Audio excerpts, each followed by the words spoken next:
The new movie Trumbo is the story of a top Hollywood screenwriter jailed and blacklisted for his political beliefs back in the 1940s. Bryan Cranston plays Dalton Trumbo, and I spoke with him at the Toronto International Film Festival. Congress has no right to investigate what we think or how we make movies. I'll write you a movie. And you don't want your name on it? No, you don't want my name on it. Especially if you're still up to stuff, are you? Perpetually.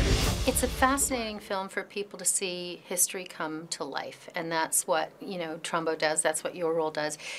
Is it tough? I know you've done it before where you've played real characters, but when the character isn't around anymore, because he passed away obviously years ago, to portray a real-life character and bring that power to it? It is. There's a definite responsibility to all that. And not only to the family members and friends of him who knew him, but also to yourself, that you want to pay homage to this person that you're playing.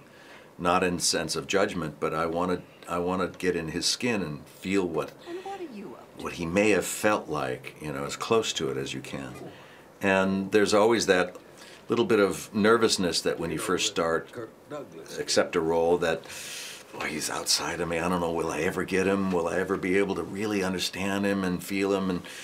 I just keep working, keep reading, keep talking, until all of a sudden it just feels like, oh, he's there. Oh, I'm thinking and feeling like him now. It's filtering through Dalton Trumbo's sensibility, or my take on Dalton Trumbo. Are you not, or have you ever been a member of the Communist Party? Many questions can be answered yes or no only by a moron or a slave.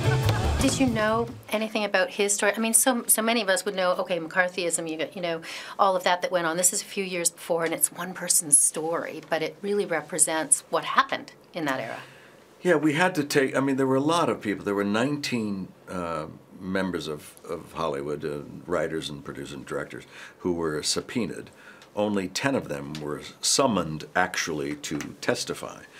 And all 10 of those went to prison for no crime. There was no crime committed. They just were not cooperating and claiming that the questions themselves were against the First Amendment of free speech.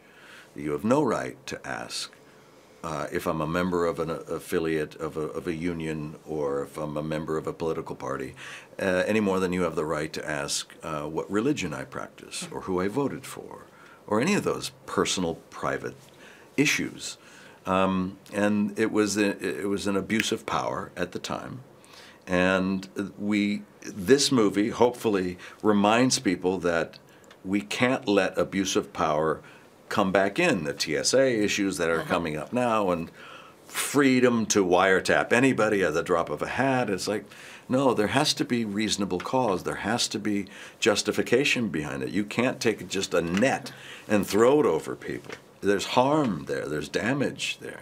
And the irony of it is House Un-American, it was actually the un-American part of it was exactly what it was doing. That's true. At the time. And it's interesting you bring up, security, because that's the big battle now, obviously, in our era, is how you balance that security with civil rights, with freedoms. Right. And so, really, the more things change, although very different vehicles, the more they stay the same. And we're still living in it, and perhaps that's the way life just is. It's cyclical, that you go through periods where the communist scare, the Red Scare, was very evident during this period, and then there was the scare of being attacked again. There's some truth to that, and obviously there's foundational fears, but you do need to balance that.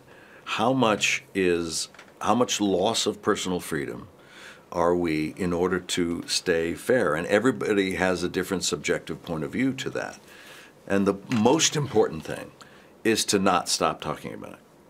Keep talking about it. This film will do that. Allowing people to have their opinion helps drive policy. But when you oppress opinion, when you suppress their ability to speak freely, that's when you come into the most problems, I think. I don't think you're willing to lose all of this just to do the right thing. You don't end something like this by giving them what they have no right to ask.